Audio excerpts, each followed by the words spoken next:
ever get a sense of this? You're just walking around and you just all the guys coming in. Always come out, yeah. And I'm great with Ladies and gentlemen, once again, Usman from WhatIfGaming here, and we are at Left 4 Dead, and I'm scared. Okay. Alright, WhatIfGaming fans, we have a special interview for you with Doug Lombardi, Senior PR at Valve, for Left 4 Dead. Doug, hi. Hi. How you doing? Good. So there's the title, Left 4 Dead. And can you give us a general description of what Left 4 Dead is about? Sure. Left 4 Dead's a survival co-op game from Valve that's attempting to take that social entertainment aspect that you get from games like Counter-Strike or Team Fortress 2 and combine them with sort of that emotional narrative that is provided in games like Half-Life 2. The thing powering it all is something we call the AI director, which is monitoring the 4 survivors' success rate, health, ammo, etc., to schedule and queue, which zombies will appear in the next scene, pacing and difficulty levels. So the zombies are actually dynamic in accordance with the health of every player, everything like that. The big hook of the game is that the AI director is dynamically generating or queuing, if you are, directing the scenes based upon the team's success or failure rate as they're going through the game, and also trying to make sure that no 2 playthroughs are the same. Oh, that's great. How long did it take to make the AI director for that? Well, Left 4 Dead's been in development now since about a year after Half-Life 2, so I'd say since 2005, almost 3 years now. Oh. Just a couple of, what were the influences for Left 4 Dead? Well, a guy by the name of Michael Booth, who founded Turtle Rock Studios, we met him after he had finished working on Nox and CNC Generals at Westwood.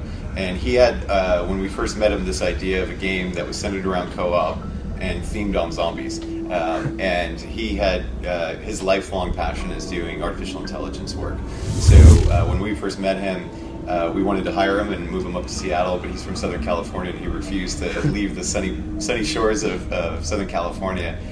So we started working with him collaboratively on things like Counter-Strike for the Xbox and Condition Zero, which obviously were hinged heavily upon the Counter-Strike bot, which Mike authored.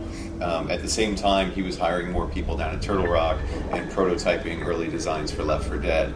Along the way, a lot of people at Valve started to start working on the project officially or unofficially in their spare time, and it just sort of made sense at the end of last year for us to sort of join forces. So we merged or acquired those guys and made them Valve South, and the game really, from the genesis or from the very beginning idea, was really Mike's idea, and it was something that he had sort of in the back of his head for many years. It was sort of a lifelong sort of thing because he's a big zombie fan and he's an AI geek. Oh wow! Speaking of Mike, did he have any movie influences, any sort? Because a lot of people, when they think Left 4 Dead, they think, holy shit, this reminds me of 28 days later, 28 weeks later. It's amazing. The zombies run. They're not just slow paced. Yeah, I think the fast zombies make people draw that comparison a lot. But then there's also a lot of other stuff in the game that is drawn from other zombie fiction. There's moments of sort of dark humor. The boomer in and of himself is sort of this dark humor piece where he's this big fat guy with a belly full of methane gas and whatnot, which is very not 28 days, right? So I mean, there's mixes of things that were influences or that helped inspire some of the ideas and stuff, but I mean he's just a big fan of the zombie fiction world in general, so he was pulling cues from comic books and all sort of other types of inspiration. And then then the game design takes over, right? There's only so much that you can pull from movies or books or from comic books as influences, and you really have to say, well, yeah, that sounds cool and stuff, but it actually plays terrible, so we need to change that and make that more fun to play and rather than to watch. So it was something that he wanted to do for a while, and it was basically his lifelong dream to make like a zombie game that would. Yeah, I mean, it was a big goal. I mean, from the day that we met him, he was we said, well, what do you want to do? And he said, I want to make a zombie game that's co-op. Right on. He had it in his head already, and it took a couple of iterations to get onto the exact dynamic again, sort of to where it was fun, right? But right away it was dark. There were zombies. It was multiplayer or co-op, multiplayer co-op against the AI. It was always like that from the beginning, and then there were just sort of nuances that were moved around to make it more fun and more compelling along the way. Yeah, it's very interesting how the balance between that works, because as I was playing it, it was serious, but at the same time we were all out messing around. I kept shooting my own players like, hey, watch out, revive them and then shot them again. It's a really unique balance, which I don't, which isn't in any game really. Yeah, I mean, multiplayer. Chet Falasek, who's the writer on the game and one of the project managers, sort of says it's a zombie party game. That's how he describes it. And sometimes you'll be incredibly freaked out, and sometimes you'll be overwhelmed by the intensity of the game, and then sometimes you'll just be, giddy with laughter because something incredibly silly just happened on the screen. Right, absolutely. In terms of who is the art director for Left 4 Dead? There's a bunch of people that are working on the art. There's a team. There's really not one person to point out. Okay. So how did Valve decide? Okay, instead of making it really gritty, like almost Resident Evil 5 like, how did they decide to build upon the art direction that Left 4 Dead currently is? Well, I mean, the art direction is sort of a mixture of things. I mean, number one, it's a zombie world, so that implies something in particular. But then we also learned a lot from Team Fortress 2 in being able to use the art direction as a way to provide more information channels to the player. So there's a lot of things that we're doing to cue the players to things. There's the silhouette on the fellow survivors. If you're around the corner from them inside a building or whatever, we're silhouetting the characters. That's a heads up kind of thing to help the players identify where their teammates are, because it's very important for the folks to stick together. So if you get pulled apart, those silhouettes are there to sort of cue you back to stuff. We're also using lighting, to sort of give you an idea of what's going on in the world or to identify things that are in the world. And then finally, we're doing things like film grain to sort of keep a level of brightness in the world. Even though it's a very dark world, the film grain allows to sort of brighten things up a little bit, or at least make things more visible in that world. And we're also doing silhouetting, so if you're low on health or you're down or whatever, you'll see the sides of the screen start to blur out until the center, and then finally the whole thing kind of blurs out at the end. Again, giving you information that, hey, you're kind of, you might start taking losing it consciousness. easy here. Exactly, It's interesting that you guys decided to do something like a silhouette, because most games they just smack on like a red hue and it just gets intense, and then eventually, So that's definitely something worth mention. In terms of the storyline, we know that it's a zombie party game. It could be serious. It depends on the player, which is the most interesting aspect of it. Like, you could be like the most serious ass player, and you could just sit there, be like, no, this has to be like this. But in terms of storyline, what's the storyline for Left 4 Dead? So basically, you and 3 other humans have immunity to this virus that's broken out and turned everyone into these several classes of zombies, whether they're common hordes or they're the boss infected. And you are in, this city in North America, and then you make your way through some rural places and then to another city at the finale of the game. And it's really just about, this breakout has happened. You and these other 3 people need to fight to stay alive and get from point A to B through the 4 movies or campaigns to eventually get to, the finale of the game. In a lot of ways, we're not trying to burden things down with story. We're trying to give you context and a setup in a similar way that Counter-Strike does. You sort of get the map. A lot of it is implied, like it's cops versus robbers, at its core, and here it's humans versus zombies at its core, so a lot of it is implied. And what we want to do is give people a lot of props and tools to sort of author their own experience. One of the coolest things that we find about Left 4 Dead is sort of the post-game show talk, where people sort of describe the experience that they had and sort of where the big dramatic moments happened and whatnot, and sort of they're writing their own story, and we're just giving them sets and props to sort of drive that. That's actually very interesting, because in terms of storyline, it's where the player really gets their hands on their own experience, given whatever's in the environment. So the whole world itself, you guys are still in essence telling the story, but it's also at the same time, to me, and it becomes very apparent that it can be considered an open world game, because you can go around these spherical levels, and you can even, I remember I was about to fall off, and I thought there was going to be like a wall or something to stop me, and I fell really hard. and so how did you guys, it's really beautiful. How did you guys manage to take, okay, we need to tell a story, at the same time we need to drive them through a certain path, but at the same time we wanted to feel open, we wanted to feel like, zombies are coming from, we can take this, we can take that. How did you, it's just interesting to me, how did you guys just sit there and think, wow, we're gonna have to figure this out?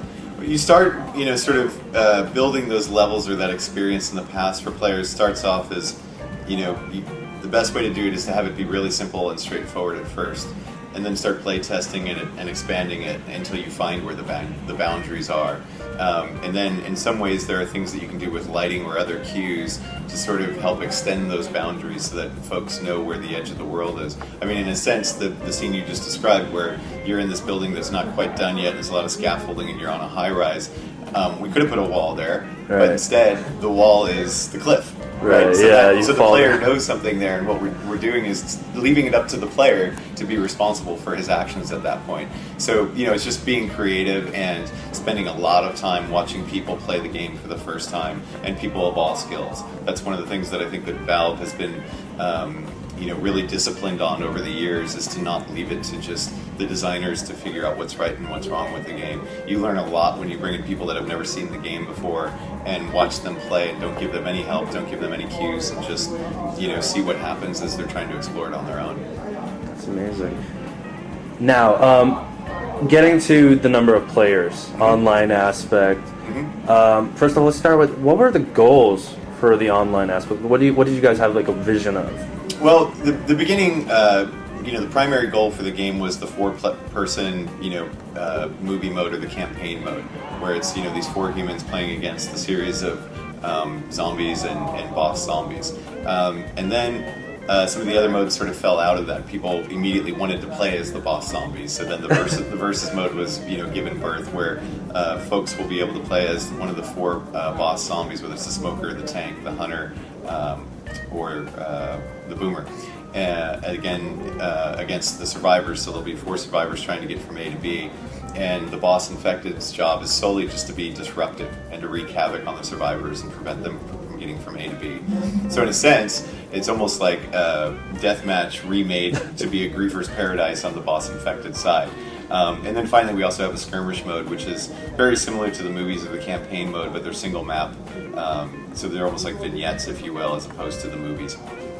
And in terms of the versus mode, you can turn into a boss, but can the players also turn into zombies? No, we've heard a lot about folks wanting to have this consequence of you start off as a survivor and you end up as one of the zombies or the boss zombies. And right now we're so close to a ship that I'm going to insist that we defer that to a later installment of Left 4 Dead. Left 4 Dead 2, right? Or still Left 4 Dead. Confirmed.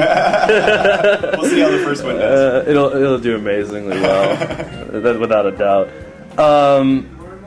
What about there's a whole community-driven aspect. Valve is known for it. You have Cinema Mod with Half-Life 2. You get all these mods, crazy amount of mods, different map editors, all of that stuff. What is the potential for mods and community, the community interaction with the assets given for Left 4 Dead? Well, in spirit with our previous releases, once Left 4 Dead is done and out the door, we will update the source SDK for the mod makers, give them access to the AI director and some of the things that we've added to the film grain, the vignetting, all sort of the visual effects that have been added to the game, and let it's their imagination is what will take them there. Folks will obviously be able to do new movies, new campaigns for Left 4 Dead, just by creating new maps and then using the AI director to populate those. It's a pretty straightforward process once you have the map to have the AI director sort of populate those, and then you can do certain things to tailor it and fine-tune it, but just getting it up and running once you have the map is pretty easy. And then from there, I'm sure we'll see a million wacky other things, whether it's through Gary's mod or any of the other creative minds out there at work with the tools. For us, it's one of the most fun parts of what we do is to see what folks will do after we release the Source SDK and sort of take some of the tool sets that we've put together and find out what other folks would do with those things and with our characters and our props. Because for us, by the time we've released the game, we're kind of sick of it. We can't look at it without seeing some of the blemishes that we wanted to get to and just didn't have time to, or they weren't important enough to delay the game for. So for us, that's really one of the most rewarding things. I mean, when we see something like Counter-Strike or A Day Defeat come out of the mod scene, or even Gary's mod, for us, that's fantastic. It's rewarding as gamers, and it's also cool for the folks who are buying our games because it extends the value of their purchase as well. So you guys are also going to include the AI director as part of it, so someone could potentially end up making like a gameplay mode where as soon as your health lowers, they pull out all the big boys, right? All the horror survival crazy mode or it's up for insanity mode. Yeah, it's up for them to decide, and the community will vote yay or nay on whether or not it's cool or whether or not it's going to be played. And that's part of the joys of watching that community. Something I received about 100, 200 emails asking about PC requirements. A lot of people want to know, do we need like the new card, the GTX 280s? Not at all. Not at all. I mean, obviously you'll have faster frame rate with the more horsepower you have under the hood. Right. But again, sticking to Valve's tradition, we watch the Steam hardware survey religiously. We built it almost specifically for us to make decisions about where system requirements should be, and we've seen that since Orange Box, not much has changed. So it's pretty much the same system requirements with Orange Box. On the low end, we've dropped support for DX7, and if you look on the Steam hardware survey, you'll see that number is definitely sub 10%, maybe sub 5% at this point. So those gamers are, they're upgrading. DX7 is sort of phasing out. On the higher end, we're seeing multiprocessor CPUs become in vogue. So, on the higher end, we'll be, supporting those with multi-threading as well. So again, that will help frame rate and things like that on the higher end. So guys who have the slickest machine will get the benefits of running at incredible frame rates, but folks on the low end won't be punished and will still be able to enjoy the experience. Something a lot of people want to know is with Left 4 Dead, are you guys going to, it's a huge leap in terms of just sheer technology, gameplay, all that. I did get a weird question, a couple of weird questions, but this was the most prominent one. When is Valve, or is Valve developing VAC 3? They want to know, because a lot of people are still seeing a couple of hackers, apparently speed hackers and CSS, and so they were wondering, Valve's gonna bust out the pain with VAC 3. So a lot of people want to know, are you guys having something big with your security measures as well? I hate to avoid the question, but part of the efforts of combating piracy is not letting folks know what the plan is. I can tell you that we're constantly looking at it.